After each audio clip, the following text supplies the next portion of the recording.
Chapter 1. September 12, 1998, Country M, City F. The weather in September was unusually hot and humid. It started drizzling in the evening, and it started pouring in the wee hours of the morning, accompanied by thunder and lightning. Amidst the wind and rain, a red flagship limited edition LaFerrari sports car shuttled through the rain, splashing puddles everywhere it passed. Screech. The Ferrari made a turn and drove into an empty space. It made half a turn on the spot and slammed on the brakes. The red sports car stopped like a flash of light. Walala. The rain became heavier and heavier. A black Audi was parked opposite the Ferrari sports car. The man in the Audi extinguished the cigarette in his hand, blew a puff of smoke and got out of the car. At the same time, the door of the Ferrari sports car opened, revealing a pair of flat-soled feet. The person who got out of the car was a girl who looked like she was in her teens. The man was stunned for 2 seconds before he smirked. I didn't expect the king of secret agents in the international rankings, the boss of the strongest kosher mercenaries, to be a little girl who's still wet behind the ears. To the middle-aged man, the girl opposite him was just a child. Where's my brother? The girl ignored the man's words and went straight to the point. Ha! The man sneered when he heard that. He then flashed a sinister smile and his expression changed instantly. Then where's the thing I want? If he did not have something on her, the man would never have dared to speak to the girl in such a tone. She might be young. She was already a legend in the mercenary world and the king of secret agents in her teens. This girl was definitely not as weak as she looked. The girl raised her hand gently and an ancient wooden box appeared in her hand. With a swing, the box flew to the man. This box had a very nice name. It was called Sandalwood Box. However, she did not know why this small box would attract the attention of all the international leaders. Even the old fellows on the assassin ranking who had been living in seclusion for many years came out to fight for it. Fulfill your promise and let my brother go, she sneered. She was not an orphan and had a brother whom she had only met once. It was then that she knew she had a Chinese name. Yun Jian. Before she was 16, she had been using a code name, Slaying God. Yun Jian grew up in the organization. She started her career at the age of 12 and killed the previous boss of the kosher mercenaries at the age of 14. At such a young age, she was already known internationally as the king of secret agents. He was also the boss of the kosher mercenaries. It was not until recently that she found out that she had an 8-year-old brother. They had only met once, and her brother had been captured by the man codenamed Wolf Killer in front of her to threaten her. Yun Jian, who had been alone for 16 years, longed for kinship. Ha! At the same time, Wolf Kill sneered and put the sandalwood box into his arms. He strode to the front of the Audi, opened the door, took out a bloody bag and threw it on the ground. The bundle rolled twice on the ground, leaving a trail of blood wherever it passed. Finally, the cloth that wrapped the bundle also fell to the ground. Then, the horrifying thing inside was revealed. It was the head of an 8-year-old boy. There was no body. The boy's eyes were wide open, and there were traces of dried tears at the corner of his eyes. There was no body below his neck and the blood had dried up. It looked extremely strange. Chapter 2. That was her biological brother whom she had only met once. You killed him. Yun Jian clenched her fists and glared at Wolf Kill as grief and indignation exploded from the bottom of her heart. She had risked her life to get the sandalwood box in order to save her only family in this world. Now, everything had turned into nothingness. Ha! Slaying God. You're still too inexperienced. Lang Sha, who had obtained the sandalwood box, was no longer afraid of Yun Jian as if he had a trump card. How could Yun Jian, who was smart, not see through his intentions? Initially, Lang Sha was afraid of her. However, after obtaining the sandalwood box, he even dared to provoke her. Then pay with your life. Yun Jian took out a scimitar from the side of her thigh after hearing Lang Sha's words. She held it in her palm and dashed toward Lang Sha. Kill him. Yun Jian's nerves were roaring and boiling. It was these people who had forced her to embark on this path of murder. Step by step, they had forced her to become stronger, and the strongest. However, in the end, she could not even protect her family. From afar, Lang Sha held the sandalwood box and sneered at Yun Jian, who was dashing toward him. With the sandalwood box in hand, would he be afraid of a mere slaying god?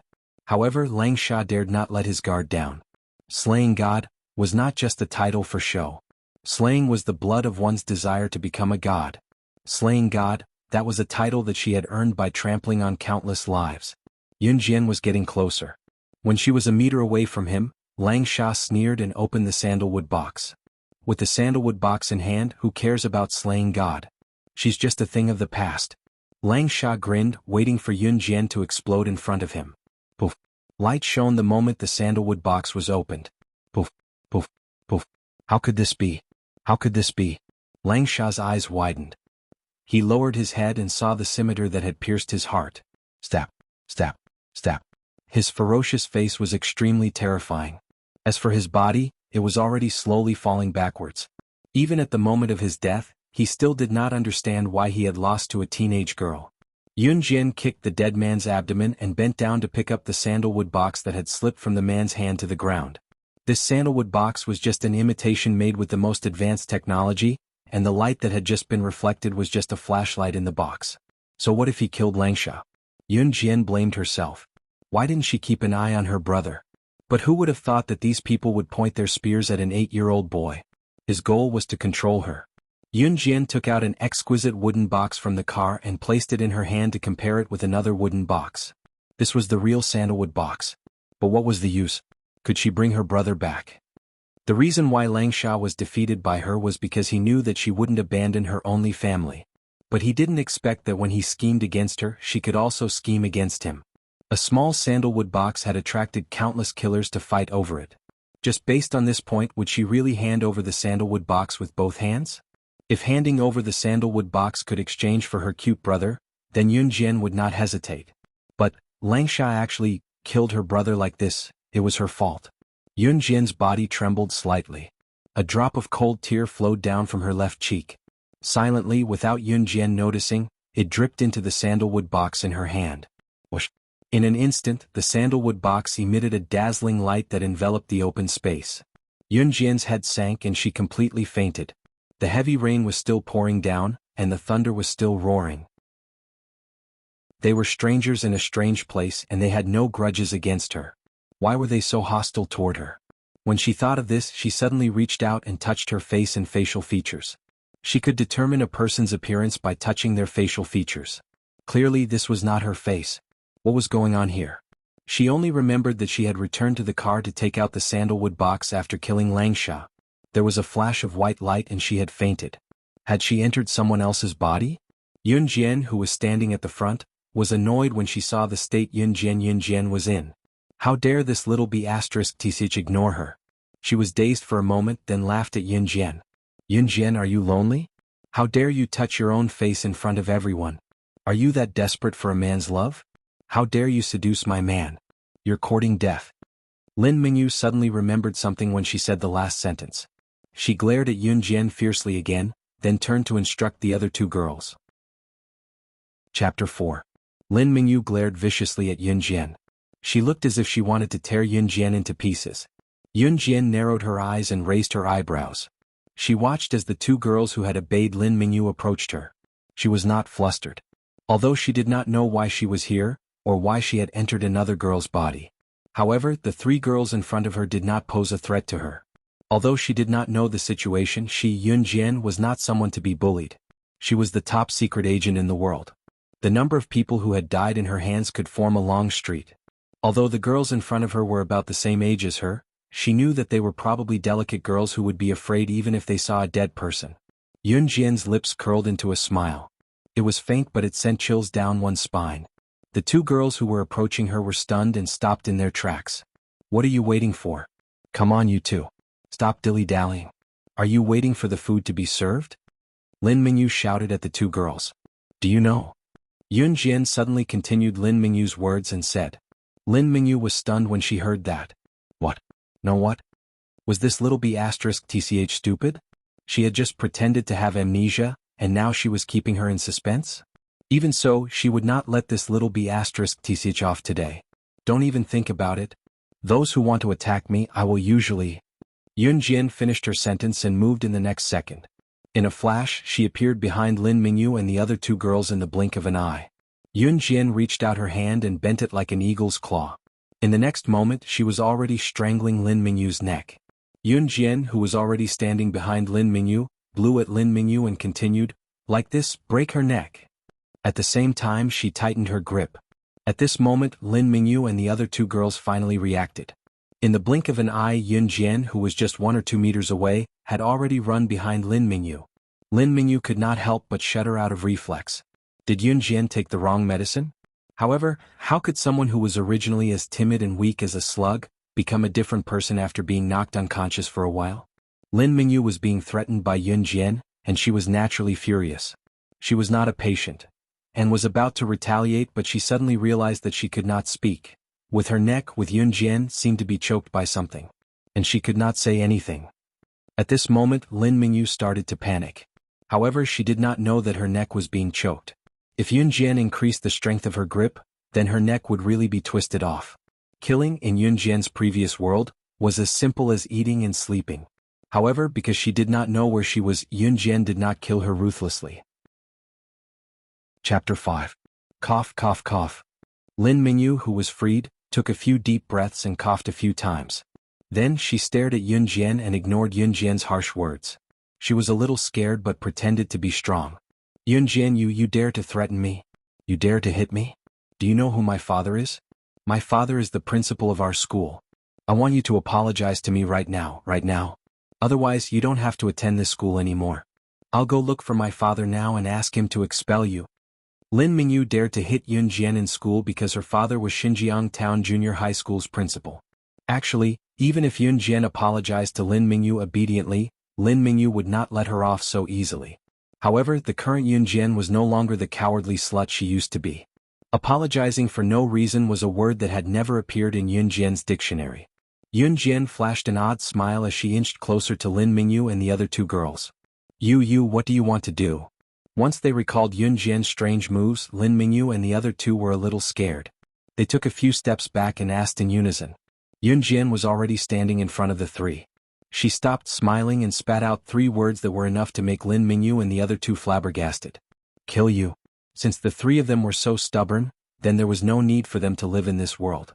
Moreover, Lin Mingyu had ordered the other 2 girls to frame her. She had already given them a chance, but they did not want it. Instantly, a murderous aura emanated from Yun Jian's body.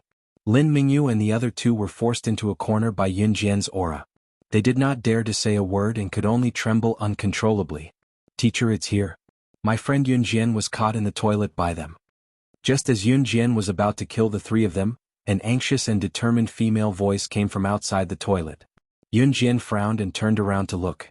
He saw a girl about 15 or 16 years old walk in from outside the toilet, followed by 2 female teachers.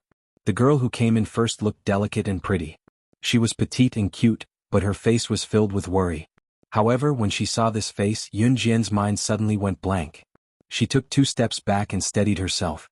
At this moment, a cluster of memories that clearly did not belong to him was forcefully stuffed into his head in the next second.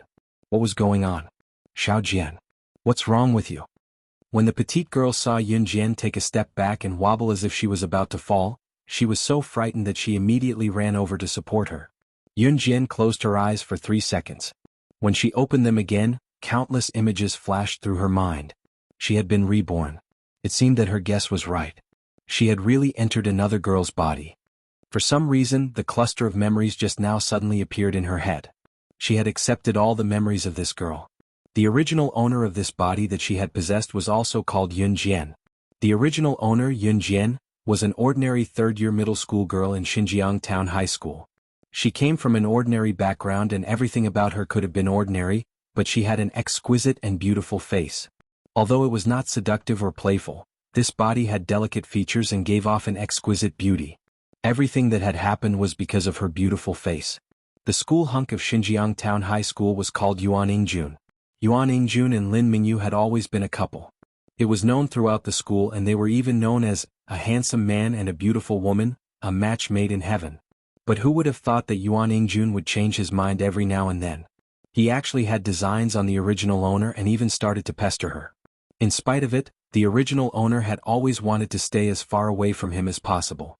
As Yuan Ingjun's official girlfriend, Lin Mingyu refused, insisting that it was the original owner who had seduced Yuan Ingjun. As a matter of fact, she had dragged the original owner to the washroom during class today and called her sidekick, saying that she was going to teach the original owner a lesson. Who would have thought that after being beaten up, the original owner would take her last breath? Forced by life, she had suffered enough humiliation. She didn't even have the slightest desire to live, so she gave up and went back. Therefore for some reason she, slaying God, the king of secret agents and the legend of mercenaries, had been reborn into the original owner's body and became her. Chapter 6. I'm fine. Yunjian looked up at the girl who rushed over to help her and gave her an answer. This girl was called Lu Fian and was a very good friend of the original host. When the original host was caught by the three of them and beaten up in the toilet, Lu Fian knew that she didn't have the ability to stop this, so she immediately ran to call the teacher over. But she was too late. The original host was already dead and the person who replaced her was Yunjian. She was already tired of being a secret agent in her previous life and wanted to leave the organization, leave the world of assassins and secret agents and live a normal life with her brother. But who would have thought that her brother would be killed and she would encounter such a strange thing like rebirth? But now that she came to this body, she could finally leave the organization of her previous life. Yunjian gladly accepted this result. But her brother's death was not over. She wanted to retire, but who knew that those people in her previous life would go crazy and take her brother as a hostage and kill him? Although Langsha was killed by her, Yunjian knew that there must be someone controlling him. Yunjian would definitely take revenge. What's going on? One of the two teachers who were called over by Lu Fian just now, who looked younger, called out to Yunjian authoritatively. This teacher's surname was Wang and she was a new teacher who had just graduated from university and was assigned to Xinjiang Town High School. But she also knew that Lin Mingyu was the daughter of Xinjiang Town High School's principal and couldn't be offended. Usually when Lin Mingyu committed crimes in school, these teachers would turn a blind eye. Although teacher Wang was young, she was a person with foresight. She didn't shout at Lin Mingyu because she was afraid of offending Lin Mingyu and indirectly offending the principal. As a new teacher who had just been assigned a job, teacher Wang didn't dare offend the principal. On the contrary, Yunjian and Lu Fian were normal villagers in her eyes. They had no power or influence and their parents relied on working and farming to support their family. With this comparison, it was clear who was more important. Teacher, it was Lin Mingyu and the other two who forcefully dragged my friend into the washroom. They even said that they would teach her a lesson. Before Yunjian could say anything, Lu Fian explained to Mr. Wang. Mr. Wang wasn't the teacher who taught Lu Fian and Yunjian's class. At that time, Lu Fian was afraid that Lin Mingyu and the others would bully Yunjian if he came late. Therefore, Lu Fian immediately called him over when she saw him and didn't have time to explain. Lu Fian said this because she wanted teacher Wang to stand up for Yunjian. Teacher Wang sized up Yunjian. Seeing Yunjian's shabby clothes, she knew that she was a poor girl from the countryside. Hence, she looked at Yunjian with contempt and said to Lu Fian, as a junior high school student, she should act like a student. If your friend doesn't cause trouble, do you think Lin Mingyu will bully your friend? With these few words, Mr. Wang was obviously on Lin Mingyu's side. Furthermore, he was completely biased towards her. Lu Fian was stunned and her heart suddenly turned cold. But teacher, it was Lin Mingyu who bullied my friend first. According to the school rules, shouldn't she be punished? Lu Fian was unconvinced and retorted to Mr. Wang. Alright. Look at your friend. She's not missing an arm or a leg. Let's leave it at that. Go back and prepare for class. The more experienced teacher standing beside Mr. Wang saw this and hurriedly said to Lu Fian. At that moment, Lin Mingyu, who had someone to rely on, raised her head arrogantly and looked at Lu Fian and Yunjian with a mocking gaze. Little b****, humph, this isn't over yet. Now that even the teacher isn't helping you, let's see what you bunch of poor people can do. Seeing this, Lu Fian's anger flared up. Were these teachers blind? It was completely unreasonable, but they were helping Lin Mingyu. She's not missing an arm or a leg. Yunjian had been standing at the side and listening until she heard this sentence. She laughed coldly. Indeed, this body wasn't missing any arms or legs, but when the original owner was still here, he was beaten unconscious. He even held his breath and passed away. As long as she's not missing an arm or a leg, she won't be punished by the school? Yunjian stood in the same spot and listened to the incessant chatter in front of her. Then she suddenly opened her mouth and said this. Everyone present was stunned. What did she mean? Yunjian suddenly chuckled. She hooked her finger and suddenly pointed at Lin Mingyu. She didn't make me lose an arm or a leg. Then I won't hold it against her. Ms. Wang looked like she breathed a sigh of relief when she heard that. She looked at Yunjian, thinking that the girl had finally understood. It's good that you understand. Mr. Wang deliberately praised Yunjian hypocritically. But in her heart, she was thinking, how could a child from a poor family compare to the daughter of the principal? But in the next second, Mr. Wang immediately realized that she had misunderstood Yunjian's meaning. In the next second, Yunjian suddenly moved. She took 2 steps towards Lin Mingyu and in a flash, she appeared beside Lin Mingyu at a speed that no one could catch with the naked eye. Raising her leg, Yun Jian used her knee to fiercely hit Lin Mingyu's abdomen. Kacha! The bones in her abdomen broke. Then Lin Mingyu screamed like a pig being slaughtered. Ah! Lin Mingyu suddenly curled up due to the pain and rolled on the ground as she howled. But what shocked everyone was Yun Jian's strange technique and nimble speed.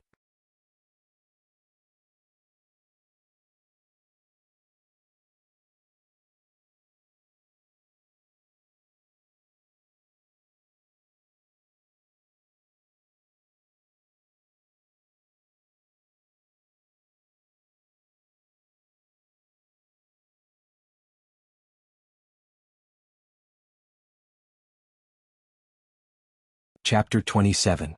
This force was secretly established by her. It belonged to the legitimate forces and was one of the top 10 multinational corporations in the world. Its total assets could not be measured by money. This had nothing to do with the kosher mercenaries. After all, one was in the light while the other was in the dark. This force was led by another one of her subordinates, a seductive woman with the code name Demon Girl. Yun Jian now had a new body and all the things that represented her identity were no longer in her hands. With her current appearance, it would be a little troublesome if she wanted to withdraw money from her own company directly. Now that she was in Z country, it was extremely inconvenient. Therefore, the fastest way was to use hacking skills to hack into the system and steal it directly. Yun Jian's hands moved freely on the keyboard and quickly operated the skillful program. She stared at the computer screen without blinking and locked on to the target IP address. After a series of steps, she finally chose between the yes and no options that popped up in the display box and pressed the space bar. The whole process only took a few seconds. Yun Jian pursed her lips lightly until a line of clear English subtitles popped up on the screen. Hacker's intrusion, theft complete. Yun Jian's nimble fingers just now attracted the attention of some young people who were playing computer games in the same internet cafe. At the same time, in a high-level office of a multinational corporation, an extremely seductive woman was sitting in front of her desk, playing with a black pen in her hand. She looked very relaxed. This person was Yun Jian's subordinate, codenamed Demon Girl. Ring ring ring. Beside her, the phone suddenly rang. Demon Girl picked up the phone and heard another anxious female voice from the phone. Chairman, it's bad, it's bad. The advanced defense system of the technical department has been hacked. The other party only took 30 seconds to hack into the system and stole $100 million from our company's finance department. What? The black pen in Demon Girl's hand fell to the ground. She stood up quickly and asked in an incredulous tone, "How is it possible?" Their company was one of the top 10 multinational corporations in the country and their technical department was filled with elites from all over the world. Not to mention who could use hacking skills to hack into their company's technical system. Even the big shots on the international hacker list would find it difficult to hack into their company's advanced defense system. She only knew one person who could hack into it in 30 seconds. Country Z, Longmen City, in a smoky internet cafe. Yun Jian completely disrupted the tracking of those technical personnel who were conducting a reverse search on her. She had successfully transferred the $100 million into Qin Yiru's bank account.